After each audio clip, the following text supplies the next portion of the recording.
Welcome to Civics Chat, Empowering Youth in Democracy, a podcast brought to you by Dominicanos USA that dives deep into the heart of civic engagement and amplifies the voices of the future leaders of our society.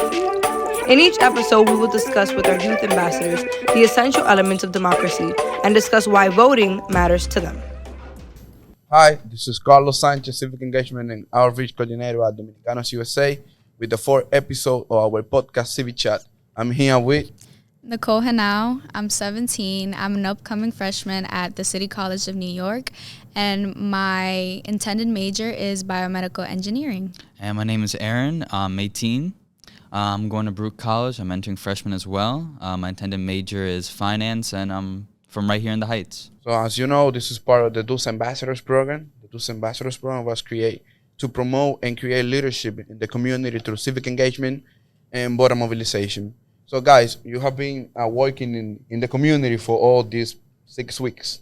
And how you feeling about it? Like working in the community, doing voter registration, giving information to the community. How you feeling about it? I think it's great work because, especially in this community in Washington Heights, I've grown up here and I've seen a lot of changes throughout the year, like gentrification, all this stuff, and being able to make sure the community gets better. We have more people be able to vote since it's such an important thing for our country. It's a really important thing. Yeah, I feel like it's something new. I haven't done this ever, so I feel like reaching out to the community is something that's really important. And since we canvass like almost every day, we see a lot of different people and we hear a lot of different opinions and beliefs, and we've honestly learned a lot from the other people and like canvassing and reaching out to the people out there in the community. So you have a good time canvassing. Have you noticed any like difference when you approach to young adults or like to register to vote than when you like get to talk to older adults? Yeah, definitely. When we reach out to young adults, even as young adults ourselves, it's honestly pretty hard because most young adults don't really care about politics at all. And that's the problem in the United States, that not a lot of young people are going out there and voting. So when we go out there and reach out to them, it's a little hard because they will tell you like, no, I don't have time for this, or I don't want to, or I don't care. And that's why we're out there to, empower them and tell them like, hey, you need to vote. This is your right. And you are young, and our generation is going to be the generation that, is our future. So we need to, reach out to them more than the older generation who are very eager to come up to us and tell them that like, oh, we want to register to vote. And it's a very big difference because the young people don't want to vote. The older people have already been through that, so they already want to register to vote. And I feel like it's a very important thing to reach out to the younger generation. And why do you think this has happened? That the young people, they not interested in political? They're not really interested because we haven't been a part of the political conversation for a while. A lot of adults see us as young people still, and we're almost like adults already. So we would want to be spoken as adults, not treated as little kids, because we're not that anymore. So if we're considered into the conversation and put into the conversation about politics, a lot of more young people are more empowered and willing to vote. But what about you, Aaron? What do you think? Absolutely. Especially when we go around and we talk to people, a lot of those middle-aged people, a lot of them are already registered to vote. And then we go to younger people, it can be hard. We have gotten some, younger kids like 16, 17, 18. Obviously, you can only vote once you're 18 in this country. But, some of them still want to register to get it done ahead of time because, honestly, the political landscape has changed a lot. People are more interested in voting. More people are more interested in politics, especially, with recent years and politics becoming more mainstream to the media. People are like saying, oh, this is maybe something I want to learn about and hear about. So it's a really big thing to get more young people to vote, but some people just don't want to vote. They're just not interested, especially with this upcoming election. Some people are just not interested for whatever reason they have. What do you think we can do to get more young adults involved in the political area?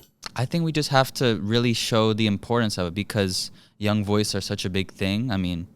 Everyone, people who are like us 18 or to 30 years old, we're the next generation of people. We're coming out of college and stuff, and we're the people who are going to make the changes in this world.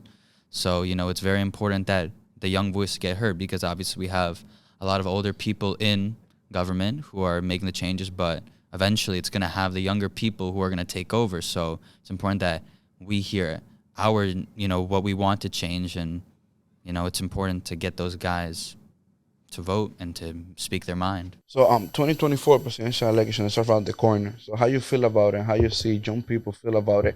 Are they going to vote? Are you going to vote for this election? How you feel about this election? So I personally don't have any strong beliefs towards any of the candidates, as I personally cannot vote in the upcoming election.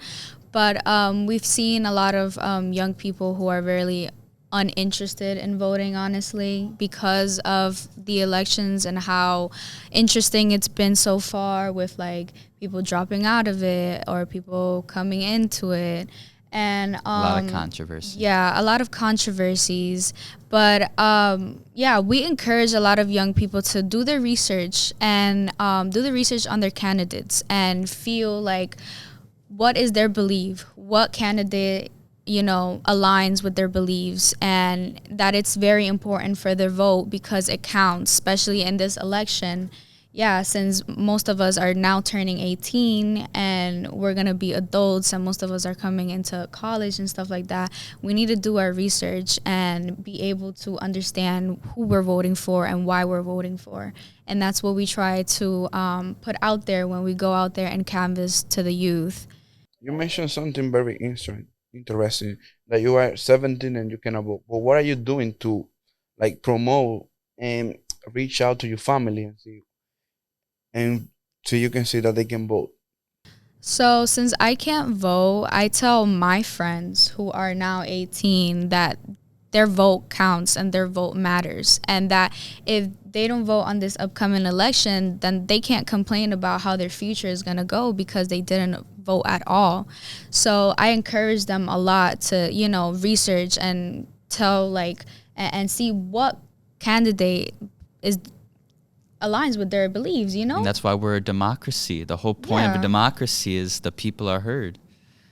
So if people are not, speaking up to what they believe and what they want in the, whatever candidate they choose, then they can't say, so it's, you got to make your voice and heard. Especially our generation, we haven't been in the conversation for a long while, and I don't think we're going to be entered into the conversation if we don't do it ourselves. So we need to, join the conversation and, become more educated in voter and in your rights. I mean, and with all things of that. like social media, people advocate for all types of things. People have, even young people have big platforms on social media and they talk about it.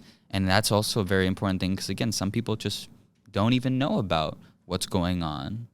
And it's important they do know because, again, our voices need to be heard because without the people, there is no president. There's no, nothing. So you mentioned social media, but there is a lot of misinformation Of and course. fake news. And that's Definitely. exactly that's the one big issue is that there's a lot of misinformation, fake news. People don't know what is what. That's why really you can obviously hear what you want to hear on social media, but you really have to do your own information because there's a lot of different things you can find online. How do you think we can manage or handle all that misinformation that is out there? It's not exactly easy because it's really what a person has to believe. A person has to put in the effort to go online and figure out what is true and what is not. There's no way to force people to realize, oh, this is wrong, this is true. There's ways, sometimes social media, it flags it, saying, oh, this is not true. Yeah. Like on Twitter, if you go on Twitter and you put something incorrect, it will flag it and say, no, this is not right. This is what it says. But it's really up to the person themselves to decide what is true to them and what are you going to do about it. I think that there's way too much misinformation out there, and I feel like us as younger generation, we kind of believe anything that is on social media. So if we want to be in the conversation about Gotta do the research. Yeah, you have to do your own research. You can't be believing everything you see online because you have to back up that's whatever because people argue about whatever, but if you're going to argue your stand, you have to argue at least facts. Yeah, you it's can't like, just say whatever you want. Yeah, it's like if you went up there to your class and did a presentation and went up there and knew spewed nothing. whatever. Yeah, you need to know what you're talking about. You need to know your knowledge, and that's where research Absolutely. comes in. Absolutely. Getting back to the youth mobilization for the election, what proposal can we do to promote the election among like young people? And what do you think? Like we can use like TikTok and those We platforms. could, yeah. Social Yeah. media is the best way to get young people to vote, and we just need to show them how important it is. Again, with our due process in America, we really need people to vote, because if we don't have young people to vote, I mean, what is it? I think it's what we have 45 million people who are Gen Z who will be able to Yes. vote this Yeah. upcoming election. 41. 41 million. Okay, so that's a lot of people. I mean, we have a population of 350 million in America, so 41 million is a lot. It's a lot of people. So I mean, if that whole chunk of people doesn't vote, that's a big chunk of people whose voice is not heard, and when they complain, they don't really have the right to almost. The thing with social media, it's like a very, popular thing It's hectic. amongst Gen Z, but we also can do like as a state, encourage them to run for office. Young Or even people can run millennials, for or office. even yeah. millennials. Get involved in the community. Because Because Yeah. obviously Gen Z cannot, or at least for president, for example, you have to be 35. Millennials are at that age. A lot of millennials are at that age, since millennials are can up to 40 years old. They can run, but we need more of them to be, because they are, a lot of them are still pretty young, and they can have plans the next 4 years. So we need more younger people to definitely run for office and But make like those changes. even in schools, I feel like schools should like implement a lot of the civic out there real world problems. Yeah. Especially like seniors. Like I feel like voter registration should be a part of the Oh, it should be curriculum. required. Yeah, it should Absolutely. be required, because Absolutely. a lot of seniors are coming out of high school and they're not even registered to registered. vote. And even in their civic classes, that's what it's supposed to be teaching you, and Like, it's not in the curriculum. In my when in my senior year in our gov class, we had to go out of class for one day. And we went into the library in our school, and everyone had to vote. We were there for like maybe 10 minutes. The guy explained to us what we had to do. It was a pretty simple thing. We signed it. We left afterwards. But like, it's an important thing, because it's not exactly. I mean, obviously you can go online to register to vote, or you obviously can find people like us going around the Yeah, city but not and trying many to people know register. that. But people don't know about that, and but it's important to do it. so yes. So what are some of the issues that you think that are affecting now young people? This can be used to promote election around that community, Um, like housing, climate change. Oh, okay. I feel like a lot of candidates will say and propose whatever that they want to do when it has to do with like immigration and economy and all of those real world problems.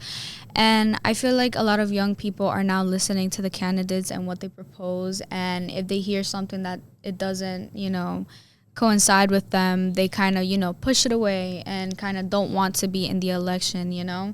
And they hear things from like social media as well. Like some people are telling you, oh yeah, this candidate said this, but then it's not true. And then what the candidate actually really says, you don't hear about it because it's being Absolutely. misspread and But misinformed. you brought up the economy, and the economy, I mean, it's tied to so many things, obviously, salaries and homes and all of this. I mean, in New York, obviously, the minimum wage is 16, but it's not the same thing everywhere. I mean, if you go into the middle of the country, it's like 9. People can't live off of $9 an hour. It's just not realistic. And homes, I mean, are skyrocketing. I mean, if you look at the prices of homes compared to 2019 to now, it's ridiculous. Yeah, and even in New York, this is a very busy city. Expensive and city. And very expensive. So even the $16 that is the minimum wage isn't enough for some people. And a lot of Gen Zers are very much they're Complaining. scared. Yeah. I mean, people have the right to complain, because to make an honest living, if like you live in New York and you want to be able to live here and stay here, you can't live off of $16 an hour. I mean, we need to do something about that, and the economy is a big part of that. if we increase the minimum wage on how it was meant to be increased, it would be a lot different. But Yeah, and because of the economy, I feel like a lot of Gen Z aren't even thinking about the election. They're thinking about how they're gonna get through to the next day. So they're they're gonna get saying through college, how they're gonna get yeah, their student loans. college, Yeah, student you mentioned loans. college. It's now you both of you got into college this semester, and it's very expensive for us and for our family. So if people, both young people especially, they can advocacy to get college for free. Let's say college for free or get some scholarship for college For because people who are making not as much money, I mean, you have some top schools like Columbia, NYU, or Harvard who offer families who make under 125 to 100,000 to go for complete for free, which is incredible. But it needs to be done for more because even those schools, I mean, very few people can get in. Acceptance rates are like 5%, 4%.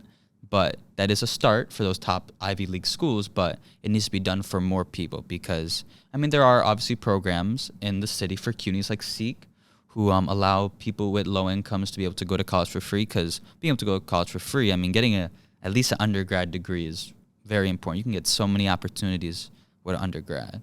So it's pretty incredible. But for the people who aren't in those type of programs, Exactly, we're trying to get by, and because we're not. there's a weird middle thing, especially with the middle class. It's like if you're making those programs like Seek, you have to be making a certain amount. But if you're out of that amount, but you're not making enough money where you can pay, that's the issue. Yeah, and that's where it comes from. Economy, it's a very The shrinking middle class. it's a very real life problem, and not many people are thinking about the election because they're just trying to get by in their day. They're like, "Oh, I need to figure out how I'm going to eat tomorrow. Why should I care about the election?" Exactly. And sometimes people look at the issues these cans are talking about. They're like, oh, this doesn't affect me personally. I'm trying to, afford my next day's meal.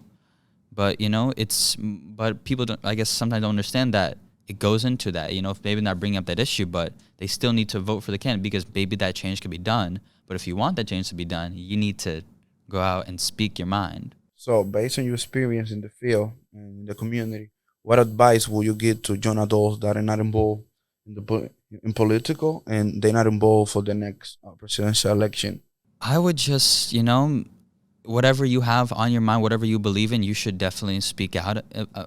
Speak what you're thinking. I mean, again, you should go out and vote because if you don't, your voice will not be heard. That's just what it is in this country. If you want your voice to be heard, you should vote. And, better things could come, but it's got to be up to you if you want to make that sacrifice. Not even sacrifice, just go to the poll, your closest polling station, pick your candidate, and it's done. Not paying nothing. It's free. And you have like 11 days Exactly. before the election to vote. Exactly. And even like if you're not registered, it's not like an entire 1 hour thing. You can go online. You don't have to even find one of us. You can go to Absolutely. dominicanosusa.org and register to vote online. Absolutely.